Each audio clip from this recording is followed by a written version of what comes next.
46. Fome. Rachel olhou fixamente para o cadáver de Spence. Ela sabia o que isso significava. Sua situação era definitiva. Mas essa consciência parecia estar em algum lugar superficial de sua mente. E uma parte mais profunda dela ainda esperava que ele se moveria, se sentaria, daria uma gargalhada igual a do Coringa e sugeriria que ela era uma imbecil por pensar que poderia se livrar dele tão facilmente. Ela lamentou quando essa expectativa, por mais absurda que fosse, se desvaneceu, porque o que veio depois foi muito pior.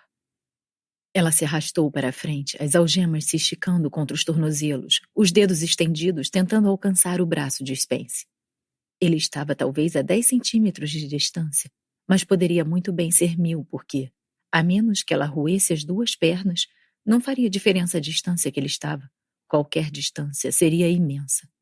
E, se ela roesse sua perna para se libertar, não precisaria mais da maldita chave. Depois que parou de gritar, xingar e bater no chão, ela voltou para a cama e fez um balanço. Tinha talvez 1 litro de água na jarra, mais o que quer que estivesse na bexiga. Mais da metade de uma garrafa de vinho branco e o que sobrara no copo.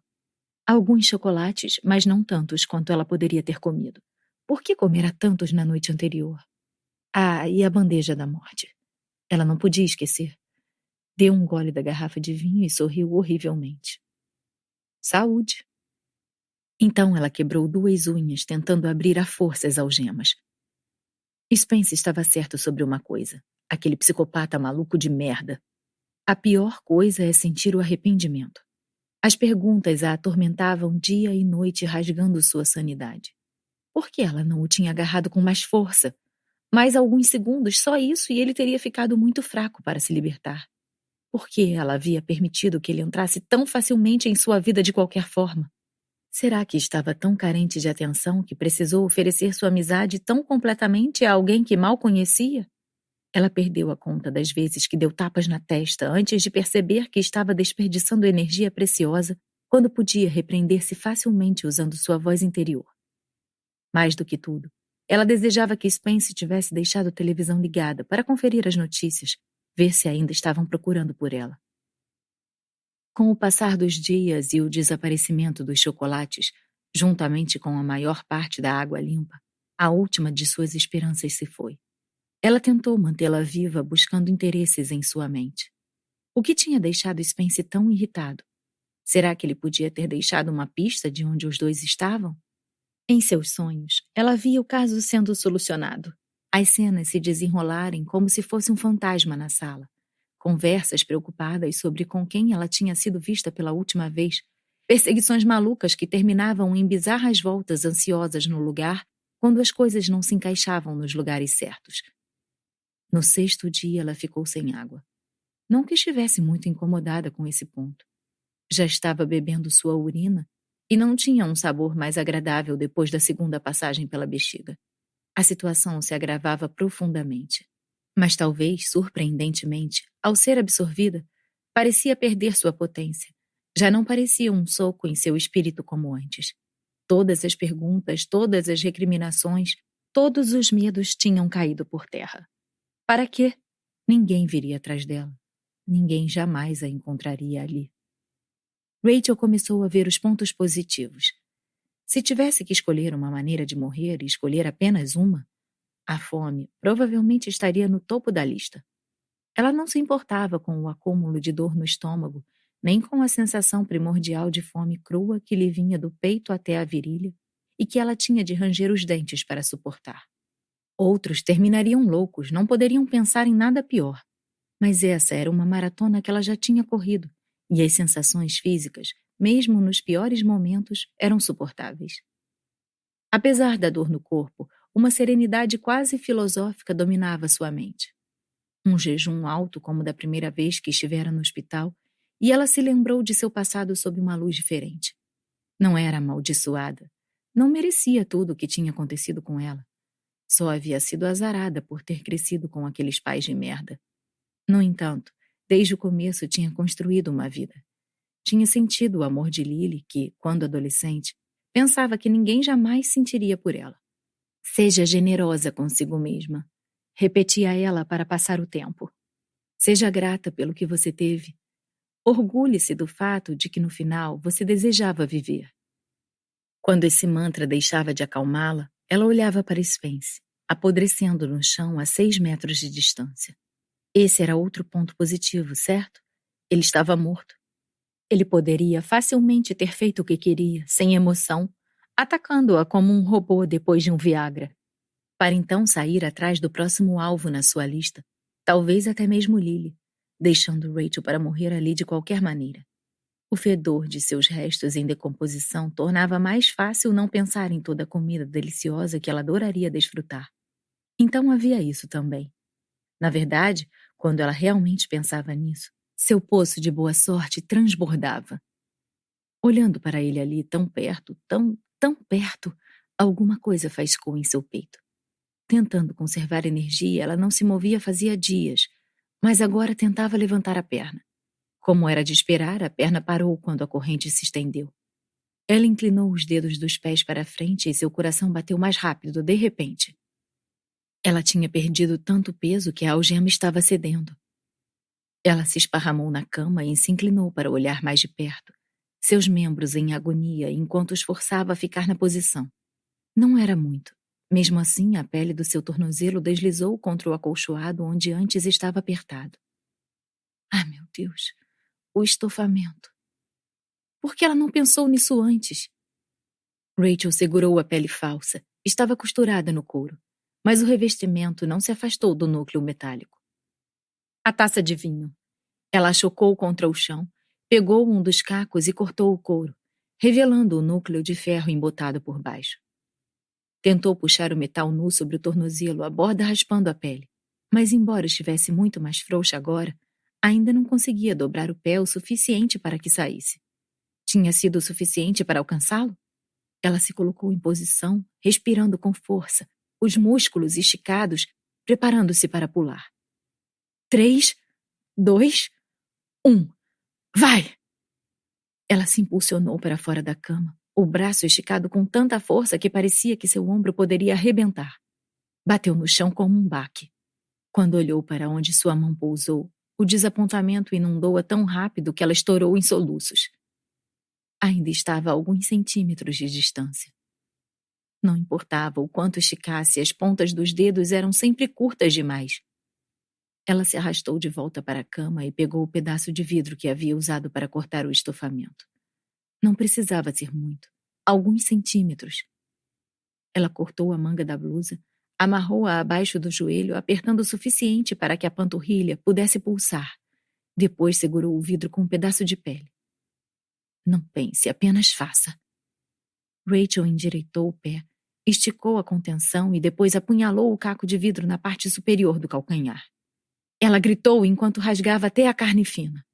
A dor queimou sua perna, subindo como um choque elétrico pelo tronco acima até o cérebro. Não pense. Ela rasgou a pele, contornando o pé, o sangue escorrendo em mão. Gritava a cada nova ferida, sua mente furiosa, os dedos cortados, a mancha de sangue no colchão ficando maior. Ela puxou a algema, torcendo-a e sentindo a pele rasgar. Gemendo quando ficou presa, todo o seu corpo tremendo, o suor inundando seus olhos. Era o suficiente? Era o suficiente? Ela olhou para a poça de sangue onde seu pé estava. A maior parte do calcanhar tinha desaparecido. Seu tornozelo estava preso na algema. Ela não conseguia mexer o pé que parecia morto. Soltou o caco de vidro e caiu sobre a cama, nadando no chão na direção de Spence, seu hálito parecendo estranho e miserável. Não precisava se esticar muito para alcançá-lo. Um pouquinho mais era suficiente para que seu braço se aproximasse o suficiente para agarrá-lo. O rigor mortis tinha tornado seu corpo pesado e duro, mas a euforia diante do que havia feito, a vitória em alcançá-lo, propiciaram a injeção de adrenalina de que ela precisava para afastá-lo e conseguir pegar a calça que ele segurava na mão. A chave ainda estava no bolso. Quando caiu no chão na vez seguinte, ela estava livre das algemas. O torniquete estava fazendo seu trabalho de mantê-la viva, mas o sangue ainda escorria, muito sangue sendo perdido, e ela mal saíra do quarto quando seu corpo estremeceu e, de repente, sua energia foi a zero. Isso não poderia estar acontecendo. tudo o que ela tinha feito para se manter viva, para se libertar. Ela tinha que pelo menos sair do apartamento. Ela esticou o braço, arrastou-se para a cozinha, sua perna um peso morto. Toda vez que pensava que não podia mais, conseguia avançar com a mão, içar o corpo um pouco mais. A cabeça pulsava e o suor frio lhe cobria a pele. Foi só quando chegou à sala que ela caiu em si. E se ele tivesse trancado a porta? Bem, se fosse assim, então ela estava pronta para se entregar. Estava cansada demais para procurar as chaves. Ela já choramingava enquanto agarrava a maçaneta, esperando que a porta ficasse presa ao batente. E ficou muito chocada para reagir quando foi aberta, e Rachel desabou no corredor de concreto. Ela tinha conseguido. Estava livre, mas não podia mais nada. Não conseguia se mover. Havia outros apartamentos no corredor. Então ela só tinha que esperar alguém chegar em casa, vê-la e chamar uma ambulância. À noite, essa esperança havia evaporado. Ela tinha ficado ali deitada o dia inteiro, à deriva, à espera do momento em que alguém passaria e veria que ainda estava viva. Foi só quando a noite caiu e Rachel tremeu no ar frio que percebeu a verdade. Ninguém viria, porque ninguém morava ali. Durante todo o tempo em que ficara no apartamento, nunca tinha visto uma sombra sequer passar no corredor atrás das cortinas. Spence provavelmente era dono de todos os apartamentos do andar, ou mesmo do prédio inteiro, com uma mulher acorrentada à cama em cada um deles. Logo se tornou frio demais para ficar do lado de fora. De alguma forma, Rachel se arrastou de volta e puxou sobre o corpo o edredom que felizmente ainda estava no sofá. Ficou enrolada junto à porta, mantendo a respiração rasa, cada uma deixando entrar um fino sopro de ar que mal raspava sua garganta a caminho dos pulmões. Quando sentiu necessidade de urinar e a urina não saiu, ela soube que estava quase no fim. Ao menos não iria morrer acorrentada àquela cama. Era leve, depois não era, e se repetiu. Ela perseguia os sonhos, porque quando sonhava, ainda estava viva. Eventos do passado, reimaginados de maneira bizarra. Delírios lúcidos nos quais ela andava pelo apartamento, procurando a saída. Tão real quanto estar acordada. O nascimento de Lily, mas sem a dor, apenas estando lá novamente para isso. E segurando-a quando ela veio ao mundo. Rachel segurou a cauda daquele sonho e não a largou, forçando sua mente a imaginar mais e mais o peso de sua filha em seus braços ainda bebê. A cada sonho, ela se preocupava que o próximo pudesse ser apenas escuridão. Logo, essa preocupação foi embora também. E ela se tornou apenas a sensação de algo. Um sentimento de resistência, como se estivesse fazendo cabo de guerra com sua mente. Nunca soltava completamente. Segure! Segure! Vamos lá! Segure! Solte! Sem resposta. Recarregue e vamos lá! E... solte! Sem resposta. Recarregue mais uma vez. Vamos lá, vamos lá! Eu sei que você está aí. E... solte! Eu tenho o pulso. Tragam o tubo. Preciso de um gasômetro aqui, agora!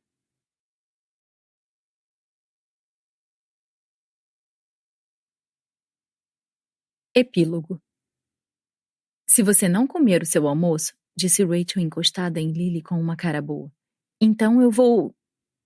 Lily torceu a boca, decidindo claramente se a posse da torrada era mais importante do que não ter mais fome.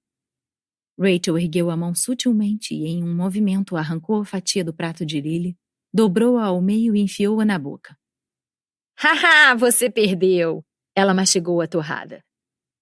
Devolve! Vem cá, passarinho. Rachel se inclinou para ela gargalhando. Não, mamãe! Pare, mamãe! Conrad colocou a cabeça na cozinha. Muito bonito. Fazendo bagunça enquanto poderia estar aqui comigo e com seu pai, ajudando com a decoração. Quero comer chocolate, declarou Lily, deslizando de sua cadeira e marchando decidida para fora. Conrad deu a Rachel um olhar questionador, mas divertido, e em resposta ela encolheu os ombros.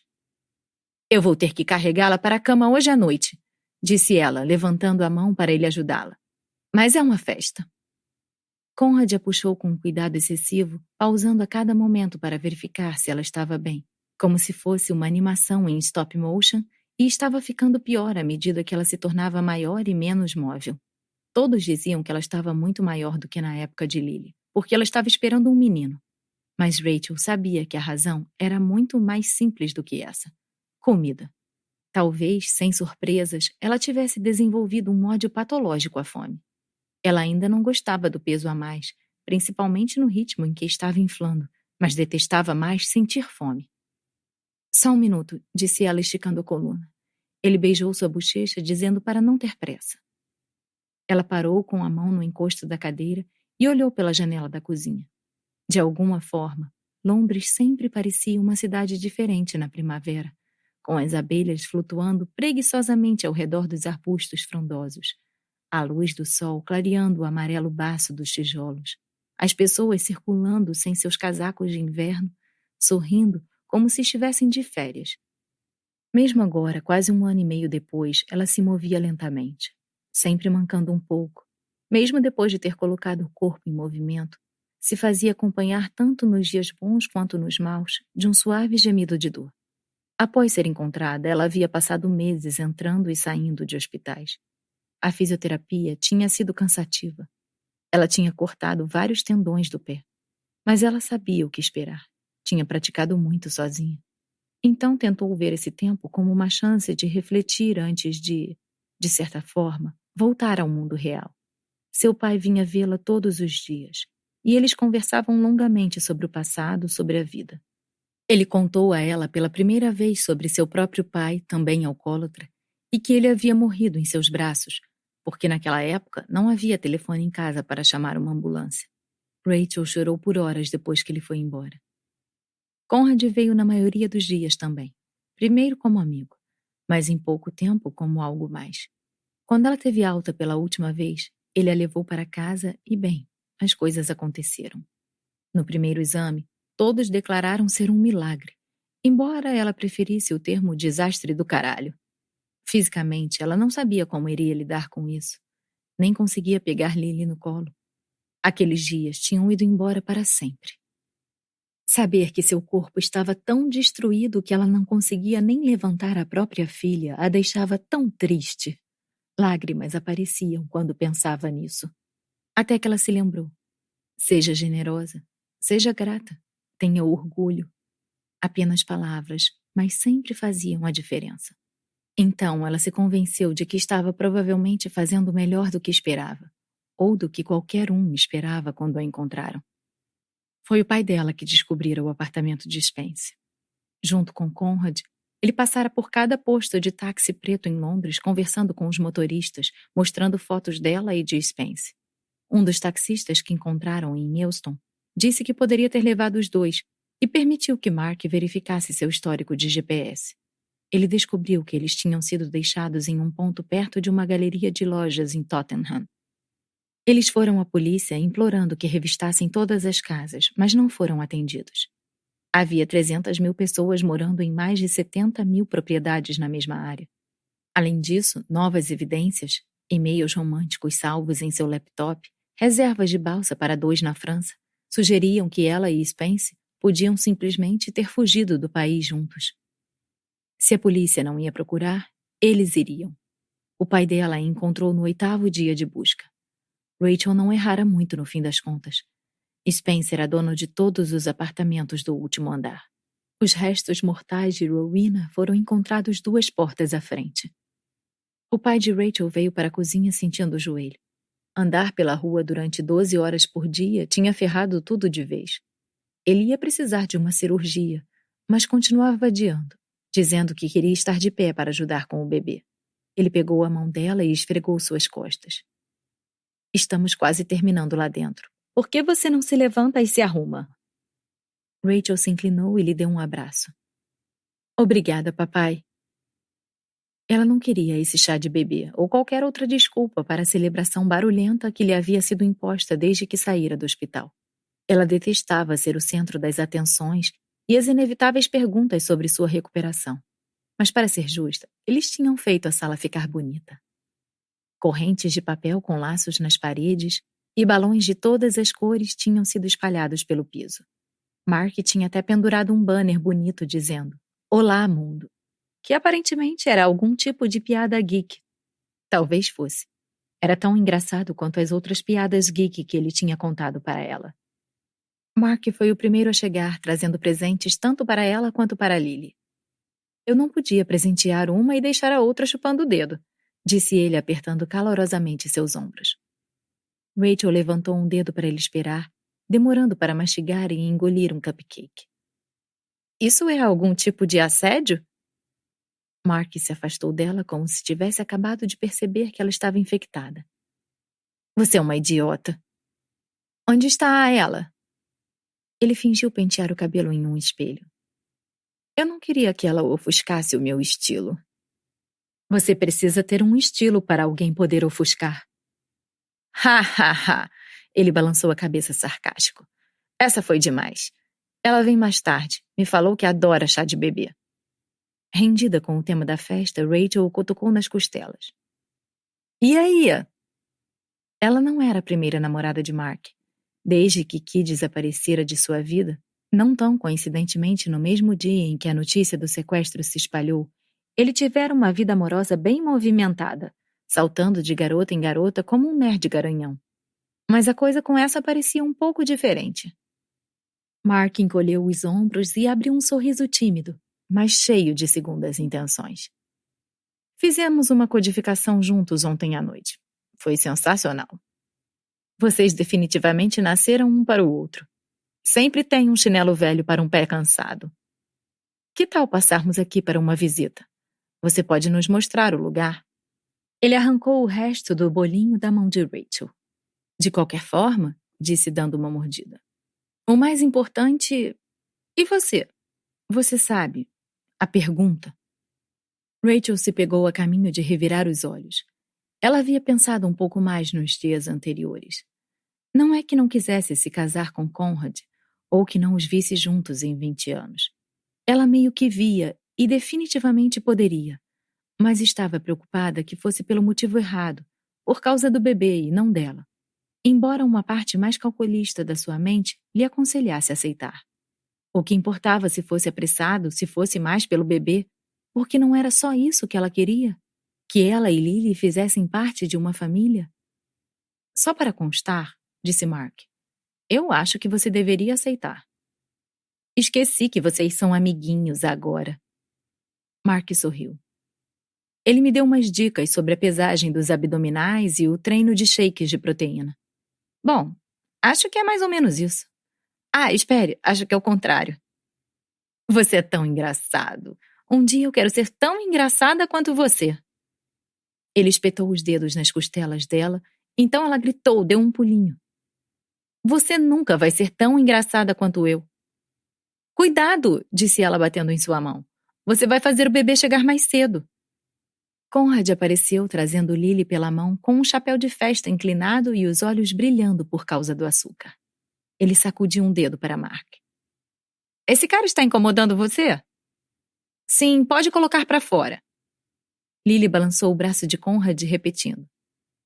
Coloca para fora! Coloca para fora! Mark fingiu estar magoado. Ei, eu sou seu pai. Você não pode me expulsar. Mamãe, diga a Lily que ela não pode colocar o papai para fora. Antes que Rachel pudesse responder, a campainha tocou. Deve ser Becca. É melhor ela trazer alguma coisa borbulhante para ajudar a calibrar, disse Mark. Se eu tiver que lidar com você nesse clima engraçado. Sinto muito, ela respondeu. Acho que a Becca não está borbulhando mais. Ela deu um tapinha no peito. Eu deixo a porta aberta para você fugir. Quando Rachel voltou, o pai dela estava lá com o telefone preso ao seu novo brinquedo, um pau de selfie. Vamos lá, disse ele esticando o braço para ela. Venha! Ela não se preocupou em conter seu gemido, mas aceitou o braço de seu pai de qualquer maneira. Conrad chegou pelo outro lado, levantando Lily mais alto para que ela estivesse no ângulo da câmera. Enquanto eles sorriam, esperando a lente captá-los, Rachel tentou não pensar nas pessoas que poderiam ver a foto. Pessoas que ela não conhecia, mas que poderiam conhecê-la, que poderiam segui-la, que poderiam estar esperando nas sombras para arruinar sua vida novamente. Ela tentou não o fazer, mas pensou nisso de qualquer maneira. Clique.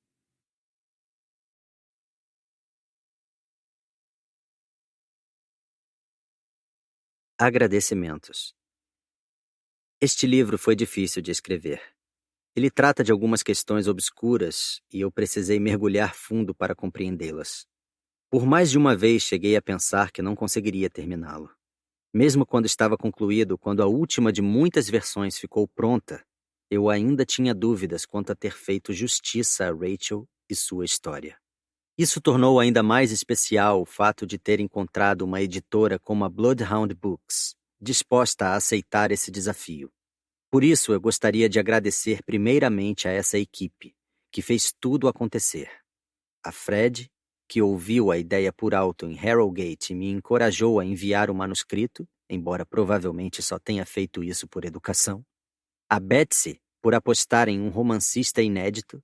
E a todos os amigos do design e do editorial, por fazerem deste o melhor livro que ele poderia ser. Em seguida, gostaria de agradecer aos meus grandes amigos, principais leitores carrascos, que me deram um feedback incrível sobre os primeiros rascunhos. Val, que leu o conto original e sugeriu que daria um bom romance. Jilly, que me fez perceber que eu precisava repensar o nome do personagem principal. Johnny, por insistir que eu fizesse um final mais terrível. Tash, por realmente aquecer o personagem de Dimitri. Ao meu querido irmão Adam, que me disse o que eu não queria ouvir, e por estar certo sobre tudo o que falou. Um obrigado especial a pessoas que deram opiniões ponderadas e incisivas sobre os capítulos iniciais nos momentos certos. Liz Barnsley, Kate Burke e especialmente Mary Henderson, que também me carregou para a Harrogate, onde eu joguei o livro nas mãos de Fred. Os mais importantes, minha família, minha mãe e meu pai, que trabalharam duro para fazer de mim a pessoa que sou hoje, e providenciaram toda a canja de galinha necessária para fazer isso acontecer. Minha melhor amiga peluda, Boddington, e minha filha mágica, Amelie, cujo maior truque é me trazer alegria a cada momento do dia. Finalmente, a mais importante de todos, minha maravilhosa esposa Délia. Obrigado por ler praticamente tudo o que já escrevi, e foi muita coisa. Por mais confuso, depravado ou terrível que fosse, você significa tudo para mim. Eu não poderia ter chegado até aqui sem você. Obrigado por escutar.